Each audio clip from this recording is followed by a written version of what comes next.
I think what we'll do is we'll start taking clients up for skydiving. We're going to write HIPAA on the parachute.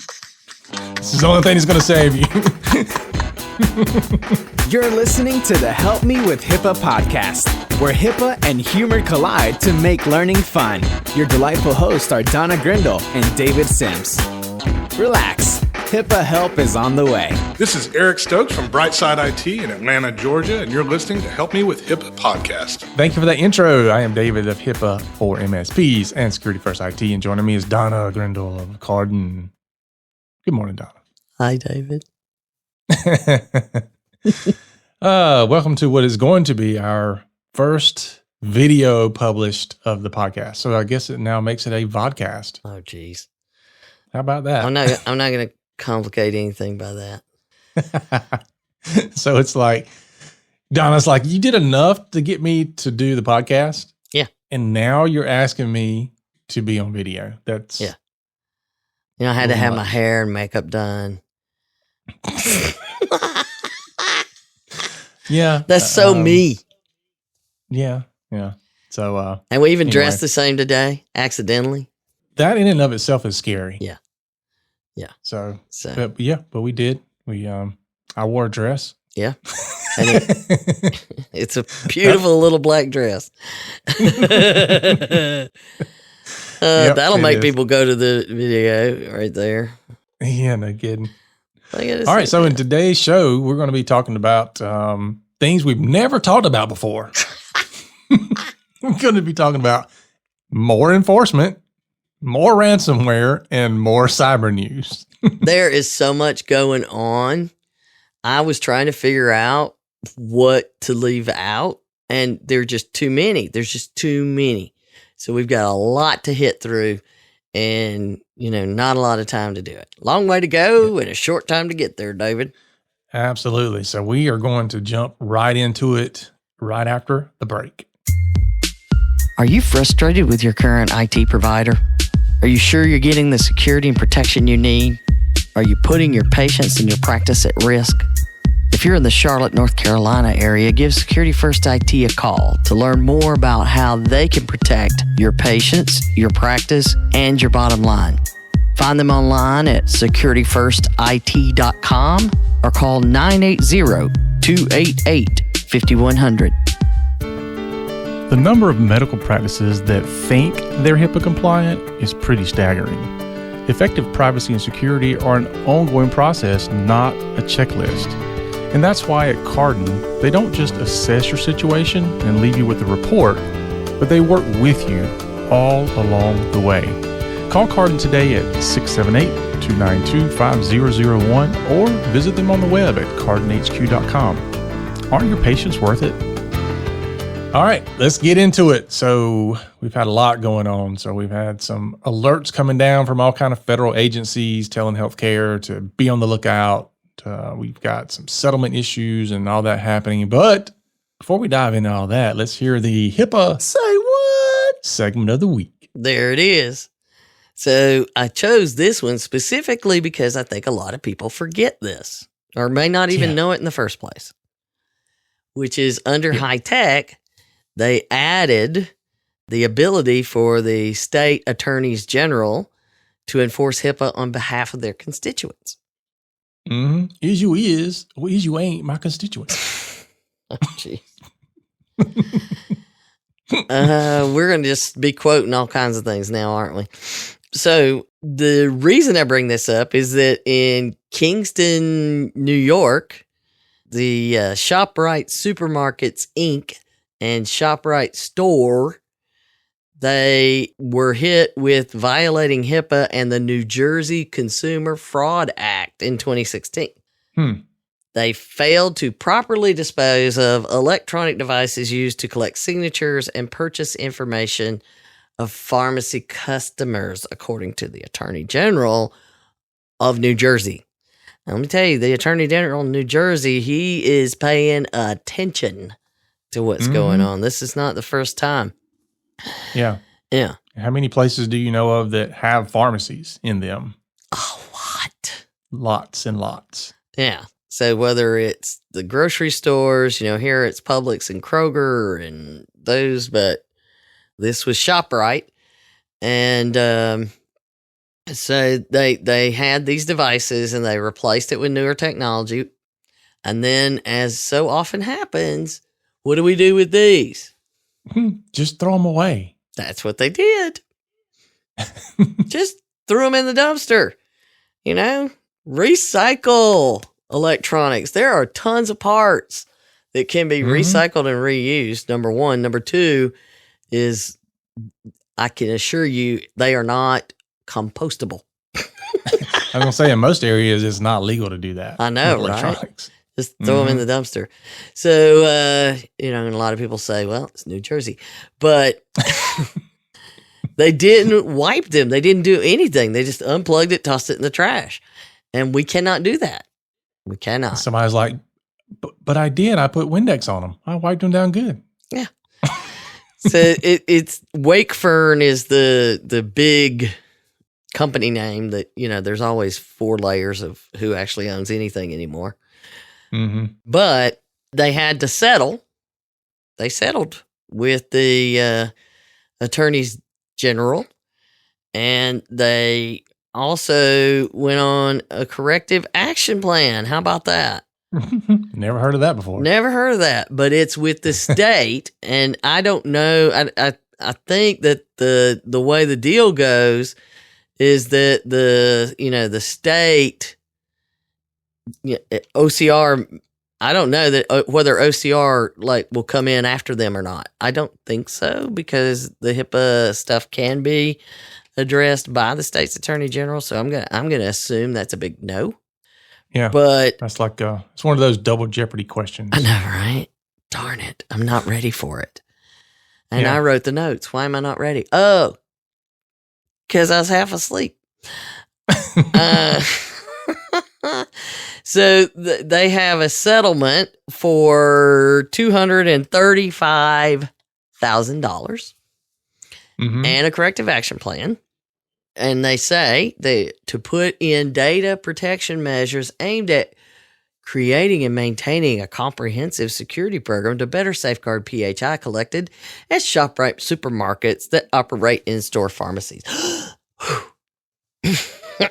Yeah, it's worded quite well. Yes. So I didn't go through the actual legal document like we usually do for OCR, but I like the fact that here's the bullets. Sounds pretty familiar. Appoint a chief privacy officer. Mm-hmm. I'm pretty sure that's really basic. Executing business associate agreements with the supermarkets, Union Lake, and each of its members that operate pharmacies. So, when you got these different businesses, somebody's a business associate and somebody's a covered entity. Right. Ensure that all the stores with the pharmacies cooperate. I know it's hard, man. Cooperative. It's hard. Designate a privacy and security officer. That's how you start the program, isn't it? Mm-hmm. And provide online training for those officers on the privacy and security rules. Now, that I think is interesting, because a lot of times we're the only ones saying, you know what? The privacy and security officers need to have privacy and security officer training, not the same training that everybody else gets. Yep. Well, thanks for adding your 2 cents. I'm starting to wonder if he doesn't listen to the podcast, because these are things that we always bring up in the podcast. Yeah. Well, clearly the people at Wakefern do not. So we maybe that's what they need to do, is just put that in the agreements. You need to start listening every week. I think all of the corrective action plans should include listening to Help Me with HIPAA each week. I agree. And documenting. So I'll document it as training. You cannot beat it for adding it to your training list. Now, this is for our segment, the HIPAA. Say what? Hey, all right. This is your reminder that OCR is not the only one to consider the HIPAA police out there. Mm-hmm. You need to keep in mind that states now have authority to investigate and, decide a settlement and a corrective action plan. So for your information going forward. Bye. Yep. So if that wasn't enough to worry about, that there's more HIPAA police out there, there are several acronyms that have come out with another healthcare alert. Yeah, and I mean, Those what is this, the acronyms- third or fourth one this year that we've been talking about? The Yeah. CISA, FBI, HHS. This one did not include Interpol, Mm-hmm. which some of the international ones have. But this one, when HHS was involved, we went, Yeah. because that means it's healthcare specific. Right. And this one is no different. Mm-mm. So, and what it boils down to is there's been some aggressive targeting of healthcare, Yes. which to me means you're being targeted,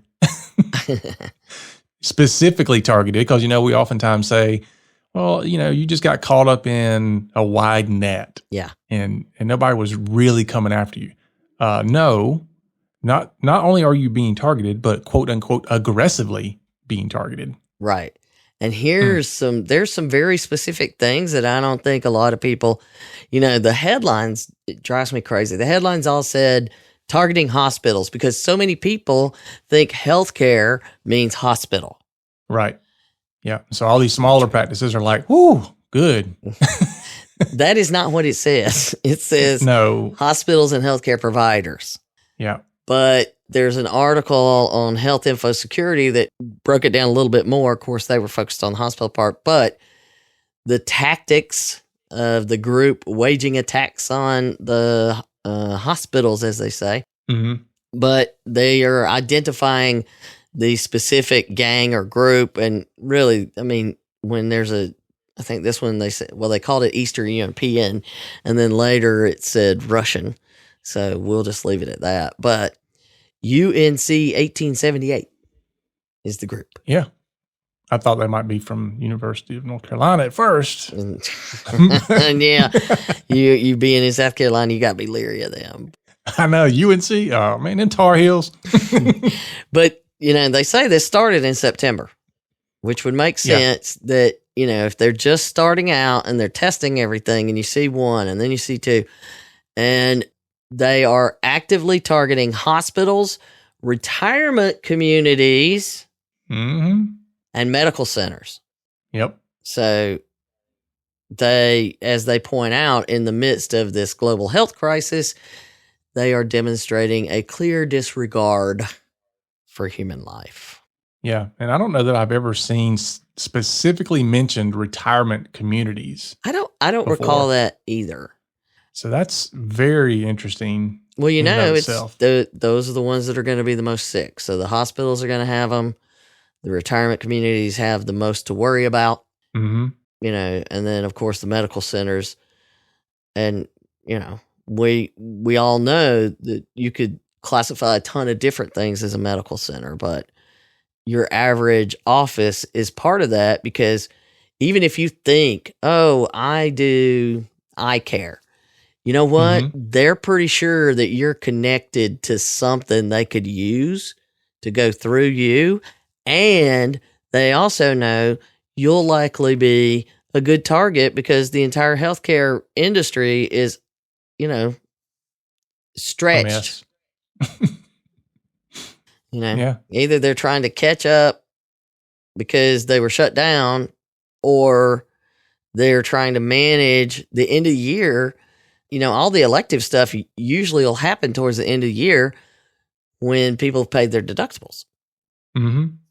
So you got that, you got the pandemic, you got trying to catch up from the lockdown, you've got misinformation all over the place about COVID, and now the cyber criminals go, perfect storm, boom.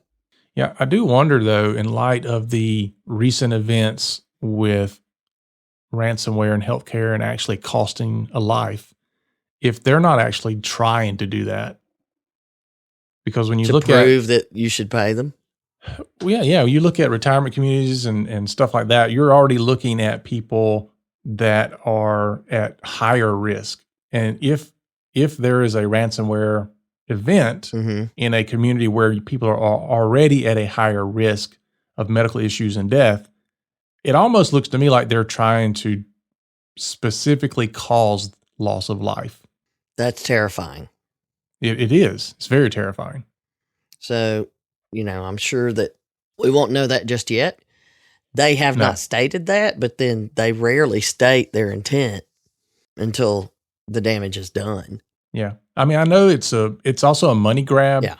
Big time. Because of, and we'll talk a little bit about the monies increasing in just a second, but I know that it's a money grab, but I think when you start looking at retirement communities specifically, I think it's more than a money grab. It starts becoming a little more malicious and dangerous, I believe. Oh, yeah, in so many ways, especially those communities. We have one nearby that, is you can move in anytime, and it's got all the different, you can progress all the way up to where you need assistance to a certain level before you even have to leave the community.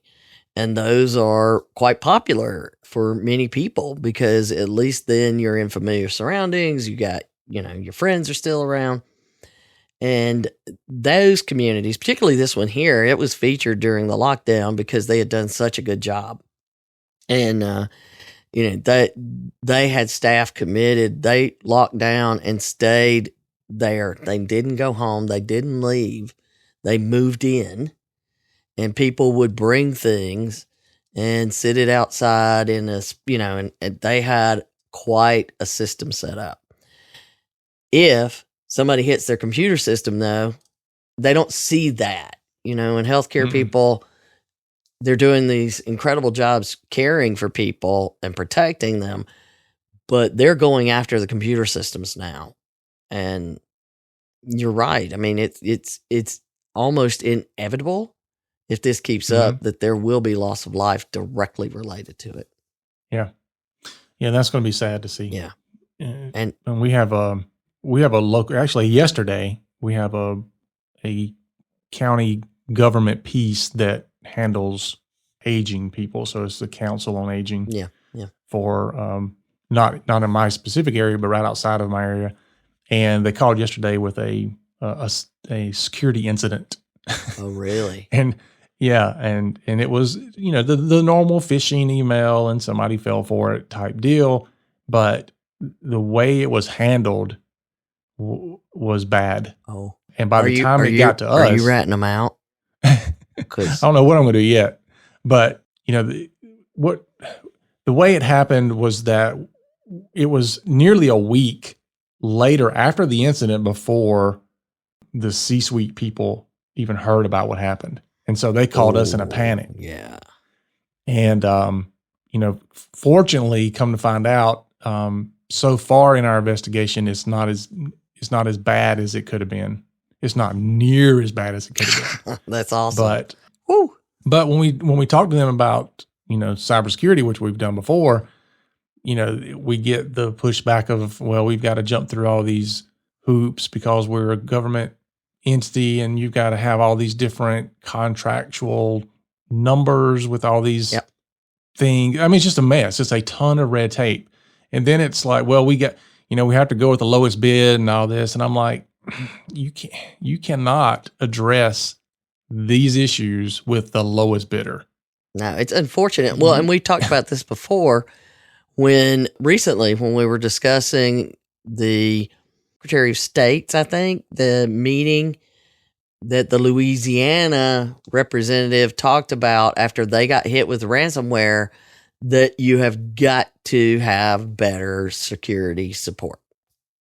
And that you have to vet the ones that you're using, because I think those cases came through the MSP that they were using, because everybody used the same one. Mm-hmm. Yeah, so, and it's tough. I mean, if you thought buying a computer was hard, understanding all the lingo, try going out and paying for cybersecurity from somebody, because everybody out there is like, we're the best. Yeah. Nobody's going to tell you, well, we're kind of good. Yeah. And then when you look at it, you're like, But here's the thing: it does not matter the tool. What matters is the person holding it, because you can hand me a hammer, Yeah, and I might be able to build a doghouse, maybe. that might stay up. It might. It'll look like butt, but it might look like a doghouse. But you hand a carpenter a hammer, the same one, and dude, they will build you an immaculate house. Yeah. It's not the tools. We all use similar tools in this industry. It's all about who has the tools and do they know how to use them properly. You're absolutely right. Great analogy there, David. Thank you, man. So, according to the NBC News reports, at last week when all this came out, 20 facilities already been hit. There's no telling how many have been hit, since then, because you think it started in September. The news came out at the end of October. 20 facilities, do some math. And those are the ones they know about. So those are the ones that are getting reported to the FBI. And this is why you report things to the FBI. They have a way of doing this. You go to the ic3.gov, I think, site, and you report it there. If you're hit, you need to report it so that they can track what's going on. You're not going to be investigated by the FBI. They're going to try to help you. And they're trying to catch them. If anything, they're going to offer some assistance. So, jump in there and take that for sure. So that brings us into all of the stories that we've seen about the ransomware, because it's just been prolific as we've moved through this year. The further it just drags on, this year's never going to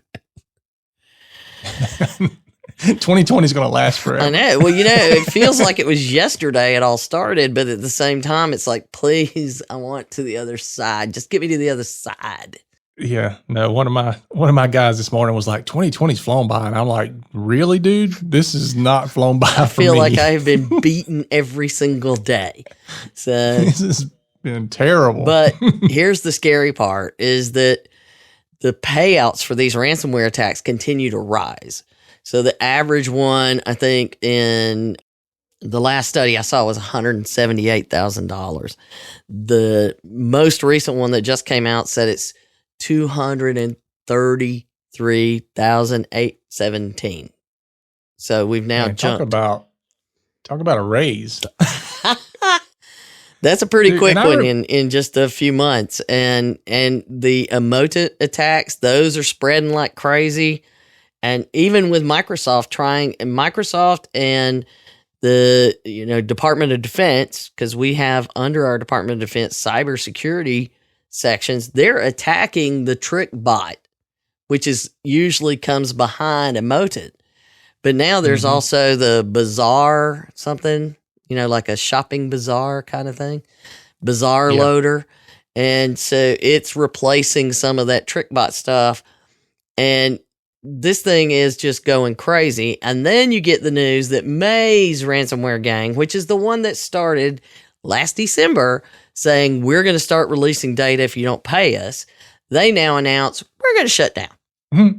We're shutting down. And we've seen this crap before.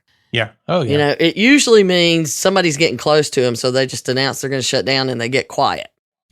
It could also mean that they've made so much freaking money they want to take the holidays off. Yeah. Because they just want to go, take the winter off. They may rebrand. The criminals also said they weren't going to attack healthcare, and then 2 days later they attacked healthcare in March, right? So just hearing that is not promising, but I know that some people will fall for it. Don't. Yeah. It's almost like, okay, I'm not going to slap you in the head anymore. And then you just pull your hands down. Yeah. And then, yeah. It's like you being in your little slap fight with your siblings. That's exactly what it is. And not that I've ever been in one. Never. Yeah, I'm sure you have. And you're like, okay, I'm done. As soon as they lower their hand, pow. Oh, you have no idea. My siblings, especially my sister, who's only 19 months younger, she can tell horror stories. Bless her heart. She lives. I'm sure she lives. She's still alive. So is my brother. I was short.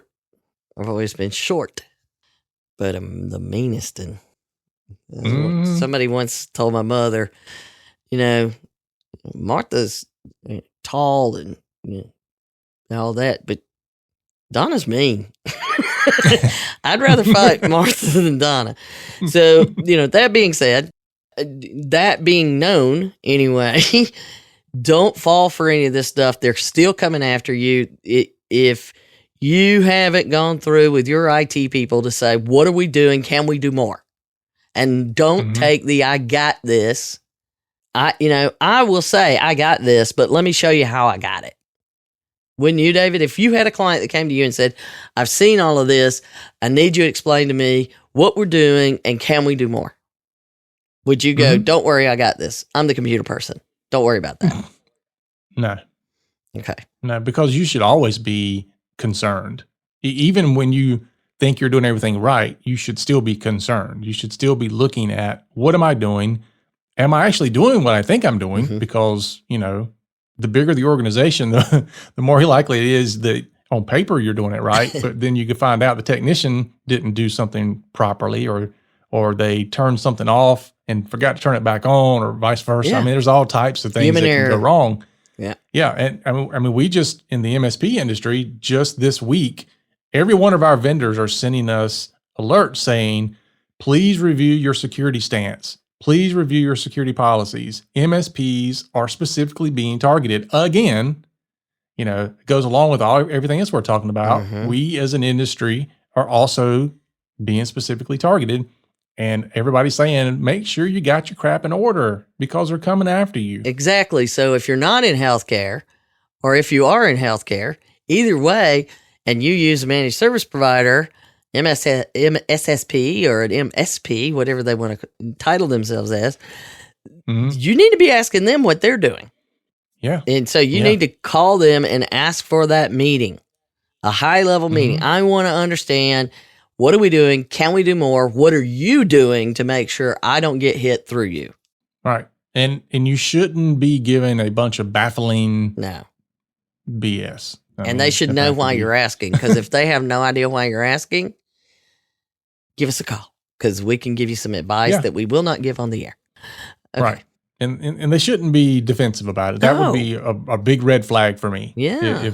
If I'm talking to the MSP and asking questions like that and they're getting very defensive about it, I'd be like, whoa, something's wrong. Yeah. Well, Gary told the story about where they got an alert from their insurer saying you need to make sure you're doing these things because of ransomware. And then they have the meeting with their IT vendor, and it's like, I'm this computer engineer.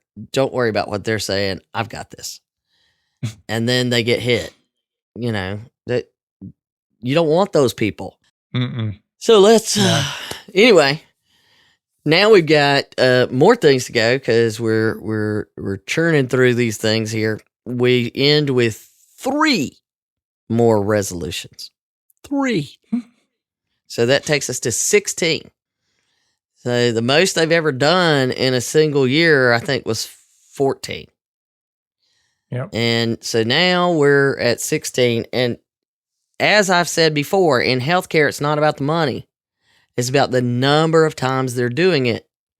And we've talked about it over and over and over. It's, they've set a record for 16 actions in a year. Yeah. And it's not over yet. Right. So, but keep in mind that we're trying to make sure you're not one of those. We're trying. Yeah. And that's important to know, because the first one we're going to review is Aetna. And they got, $1 million resolution agreement with a 2-year cap. And this goes back to 2017, where they reported 3 breaches over 500 and over. 3. 3 breaches. Yeah. In a fairly short period of time. Right. I mean, I think OCR said they came in between June and November. So that's less than 6 months that you're making these reports. So that point that we make about when you make a bunch of reports that are not like individual one-off things, they have to do with security problems over and over and over, they will notice. And so theirs was, they had a breach on April 27th, 2017. Mm-hmm. And these are the ones that drive me crazy. 2 web services used to display plan-related documents to health plan members allowed documents to be accessed without login credentials and were indexed by various internet search engines. It's more about working than it is protecting, Donna. Yeah, we see this all the time when we're dealing with software stuff. Mm-hmm. It's like, look, if you want your software to work, then you got to get rid of the security. Like, that's not an option, dude. You got to figure out how this to work inside the security piece. I know, and I've been working with several software companies lately that are at a variety of startup stages, and the ones that are actually worried about security as they're building it, it's such a change.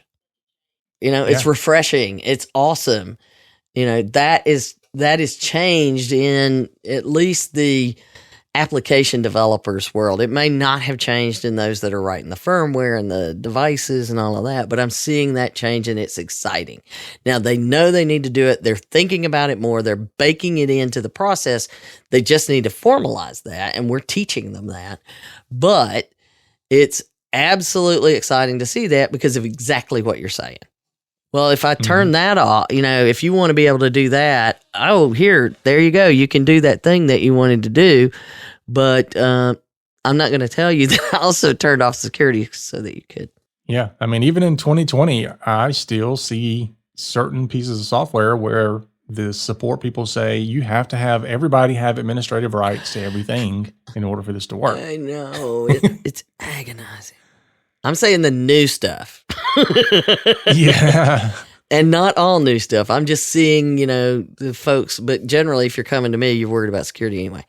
So the second one came in July, and I actually recall this when we were in the middle of a boot camp in July 28th, 2017. They mailed out envelopes, notices to several of their members, and they suddenly then started getting calls because in the window envelope, it said HIV medication right below the name and address of the individual. Yeah. Yeah. Not good. Yeah. So it was just there for everyone to see. And people were unhappy about this. And that's ongoing in lawsuits. And there's even lawsuits between Aetna and the vendor that did the mailing, I think. So there's that.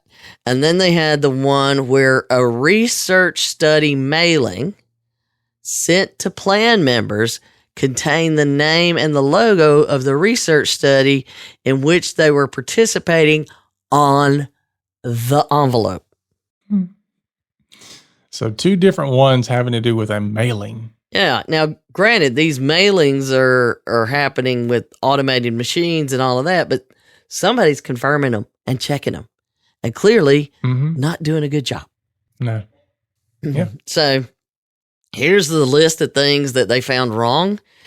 They failed to perform a periodic technical and non-technical evaluation in response to environmental or operational changes. And we often mention that people aren't doing that piece. And the CAP itself has a long list of, what are you going to do here? Have you done this? Have you done that? They failed to implement procedures to verify that a person or entity seeking access to PHI is the one that claimed to be, i.e. the indexing software. I don't know. If you can just check it, then it doesn't matter who's accessing it. We're not looking. They impermissibly disclosed the PHI of 18,489 individuals in total across the 3 breaches. They failed to limit the PHI disclosed to the reasonable necessary to accomplish the purpose. Minimum necessary, hello. And they failed to place appropriate administrative, technical, and physical safeguards to protect the privacy of PHI. How about that? Does any of that sound that's, familiar? It sounds like the same ones we normally get. I know it's totally, sounds like You think that, if you took any past corrective action plan and said, all right, here's the problems they had. Mm-hmm. Let's look at it in our organization to see if we have these same issues. That's why we go through these, because that's what we want you to do. I mean, most people would fix a majority of their issues if they just said, okay, where did this go wrong for somebody else? And let's take a look internally. Anytime I see something in these caps, we go make sure we're taking care of it in all of our systems and with our clients. And no client is at the spot where they have everything taken care of. It's always in motion. Some are at different points than others. Some are better than others at where they may be. But it's never perfect, and we're constantly evaluating and updating accordingly based on things that happen or new information that comes in. That's called, risk management? But Donna, HIPAA's so vague, and we don't know what OCR wants. Because... Yeah. Anyway, we just, anybody that says that, we should just start sending them the resolution agreement, just the cap section, So, but it's like, here you go. It's right there. Can you? Yeah. Anyway, anybody that wants me to say, put antivirus on and then write it down that you put antivirus on and check it once a year, that's what they want. And then when they can't get that, they say it's vague. But we know that. It's yet the same conversation. Interestingly, the CAP is about creating policies and procedures that address all these failures, making sure the whole organization gets them, and they listed all of the different entities within the organization that must get these, understand these, implement them, and be trained on them. Yep. I thought that was that was a long list. As to not be vague, right? Yeah, there you go. It's so vague. Okay, and so that's Aetna. Then the next one is one of your favorite raw spots. Well, it's so preventable. Yeah. Not that all of them aren't. Yeah. I used to work for a company, and it was a government entity, but every time something happened, you'd have to go through an internal review, and they would say, was this a preventable incident? And I'm like, yes, all of them are. I could have stayed home today, and it wouldn't have happened. But anyway, this is one of those ones that's so preventable. I know. And I know. It takes no money. Preach it, brother. Preach it. Anyway. New Haven Community Health Center in Connecticut apparently doesn't have an effective, or they're about to have an effective employee termination plan. And that's why they're paying $202,400 and a 2-year cap. Now, here's the thing. This one is for all the people who say, they don't care about me, I'm so small. If they're hitting public entities, a community health center, they do care, and they will enforce. So it's whether or not they find you. That's really your risk, is whether or not they find you. It's what you're doing. If you're not trying to do this, it's when something happens, you will be found. Yeah, and there's plenty of people out there that are trying to expose you every single day. Every day. And they don't know you. They don't care. They just see you as something they can expose. Yeah, there you'll be, naked for everybody to see. But I look at this, and you figure if you take in the cost of whatever the cap's going to end up being, I don't know, let's be conservative. Let's say it's $500,000 after it's all said and done with the $202,000 in the cap. I'm like, $500,000. Do you know how much protection I could have provided? Oh, and that doesn't count what's happened since this happened. I know, all because you didn't have a way to properly terminate an employee out of the system. Right. So it's like, on July 27th, 2016. So this again is going back. And I would like to point out to the people that go out to see how many open investigations on the breach portal, it shows you the last 24 months, which means prior to this being announced, this wouldn't have been on there. Right. It shouldn't be, but I'm just saying. So a former employee returns to the health department 8 days. 8 days after being terminated, logged into their old computer with the still active username and password, downloaded. How did I know. How did you have access to it? I know. There's so where's many the layers. Physical safeguard? There's so many layers. Blows my mind. It's like physical security, administrative security, technical security, all not done. This is so preventable. It's not like they hacked anything. It's not like they came in remotely. It's not like they did it right before they left. 8 days later, just waltzed in, sat down at their desk, and started typing. Susie, you know me. I got to get my pictures off there, my kids. Come on, let me do They it. downloaded PHI, including patient names, addresses, dates of birth, ethnicity, gender, sexually transmitted disease test results onto a USB drive. So they walked in, stuck, and you're right. They probably said, I got to get my kids' pictures. They shouldn't be on there. And if they are, gone. Bye. Additionally, OCR found that the former employee shared the user ID and password with an intern who continued to use the login credentials until it was eventually terminated. Hey, I shouldn't laugh. And it's not because it's funny. No. It's painful. It's like I laugh because it's painful. Yeah. Because I know there's some of you out there is like, why are you laughing? It's not funny. It's painful. I mean, it's at some point you just start laughing.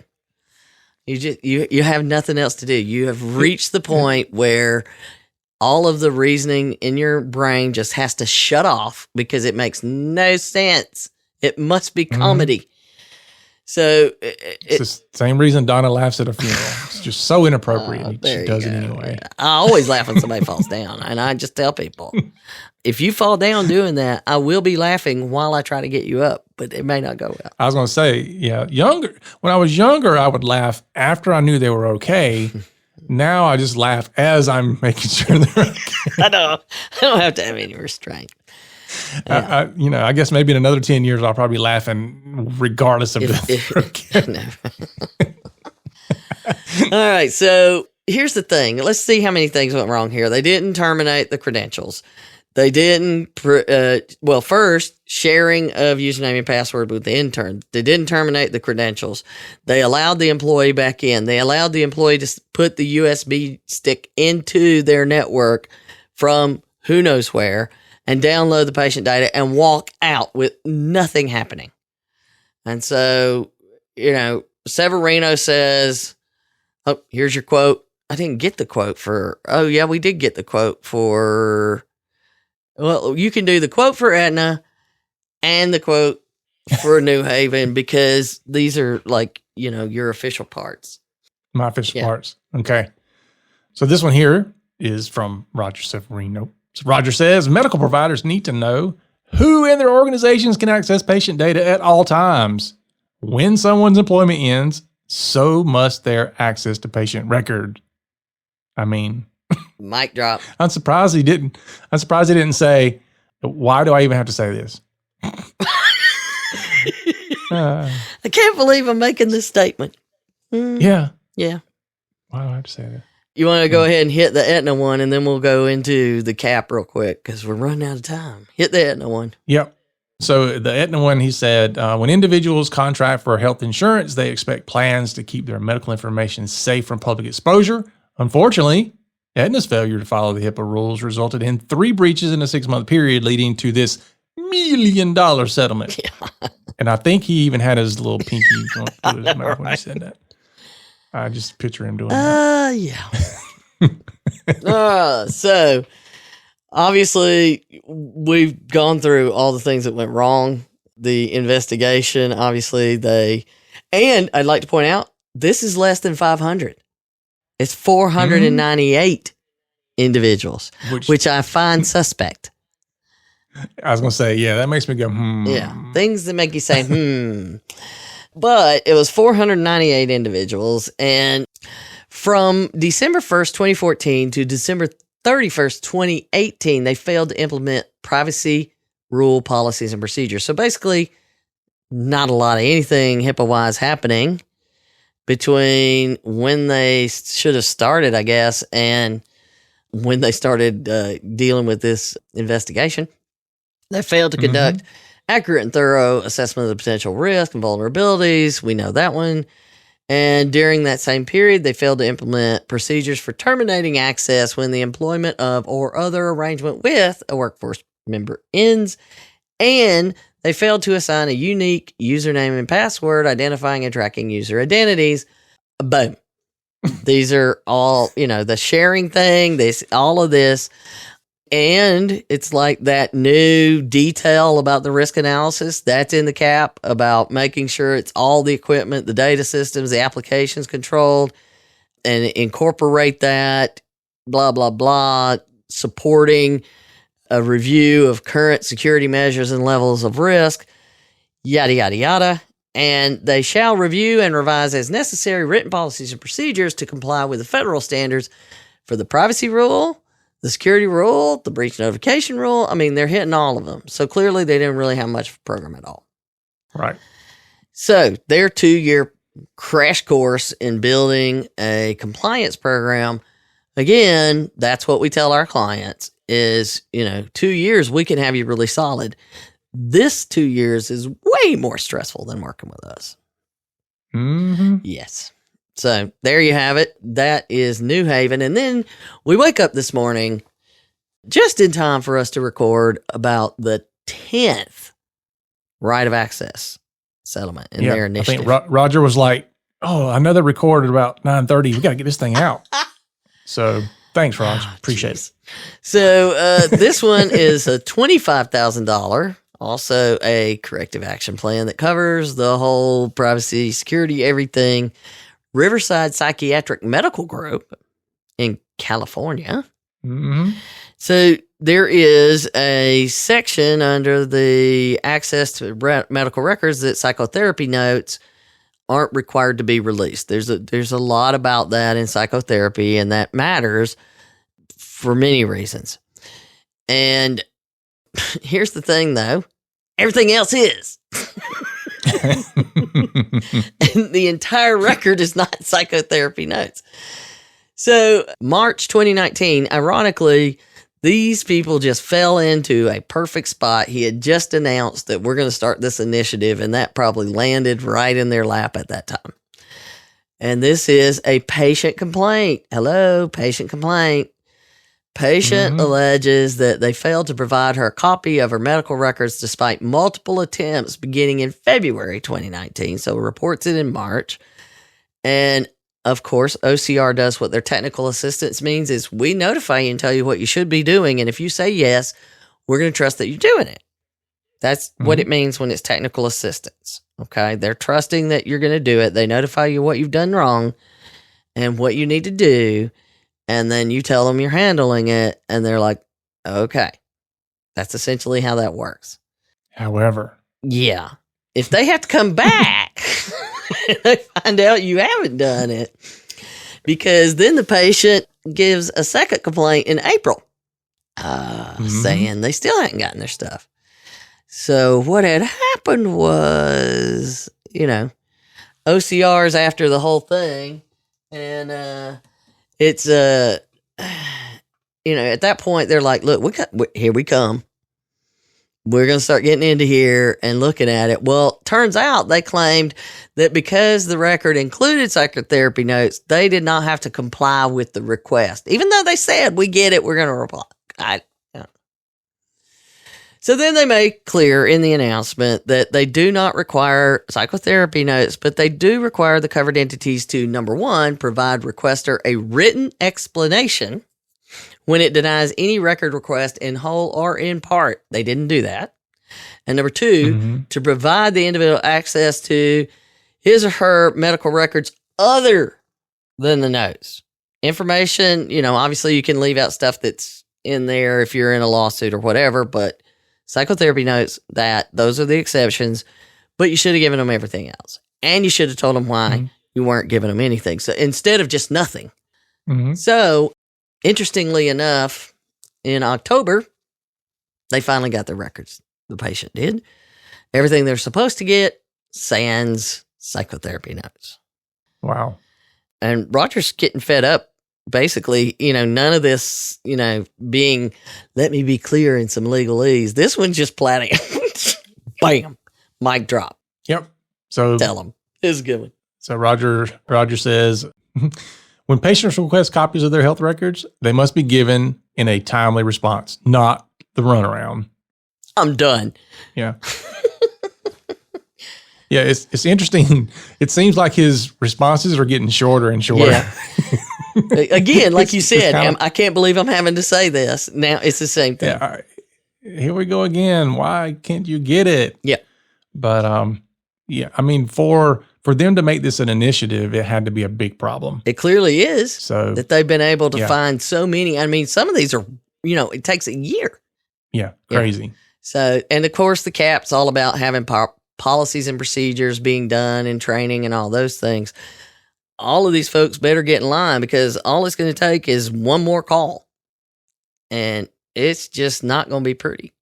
So if you've had a patient complaint, then you better be double checking, triple checking, all those kind of things. If you've been notified and you've taken the technical assistance, you better make sure you're getting your act in gear because you got that one going on.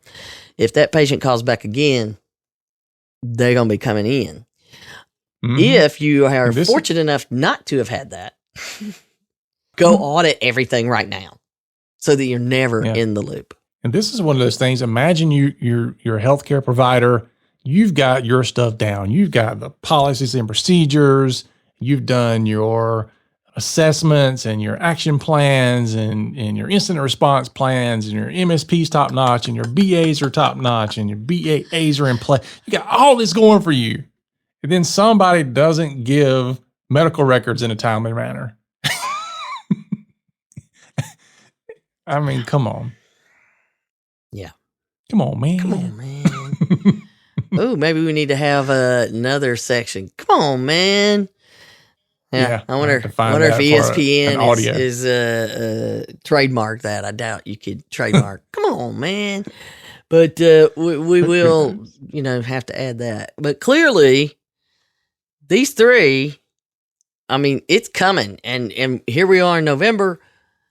I think we're still going to see several more coming out. Oh, yeah. Because, there's a lot going on and we're actively under attack and people aren't paying attention and they know it to what they should be doing. And this is about just doing what you should be doing.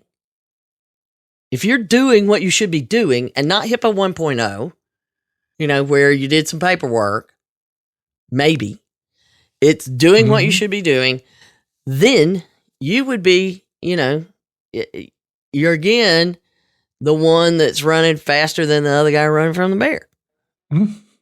Yeah. Really, if you're even trying to get it done, just be trying. Yeah, just do it. You probably cut 60 to 80% of the problem out if you just try. Like I always say, done is better than perfect. So get something done. Yeah. Perfect is the enemy of done.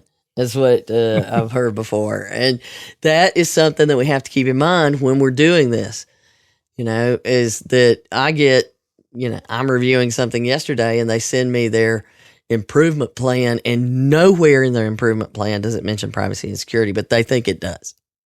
Oh, yeah. That should be interesting. Yeah. They also thought that their OSHA safety plan was their disaster recovery plan. So I'm working with them. So who knows? All you can do is just gently nudge. I don't know. Pushing people is pretty good too, especially if they're on the edge. Hey, look, OCR is doing that, right? Yeah. So I think what we'll do is we'll start taking clients up for skydiving. We're going to write HIPAA on the parachute. This is the only thing that's going to save you. I'll put privacy and security program. Small. If you look at what's recommended for businesses that aren't in healthcare, the only parts that they don't have to do with the privacy of patient information, that narrowing it down, which you still want to keep your information locked down for your business. And they, don't require business associate agreements. But everything else that's under there is stuff anybody should be doing. So get in line, people. Get in line. Yeah. And if we ever have, one of these national mandates for data protection and privacy stuff, it's going to, it's going to be HIPAA for everybody, as we once said in a episode.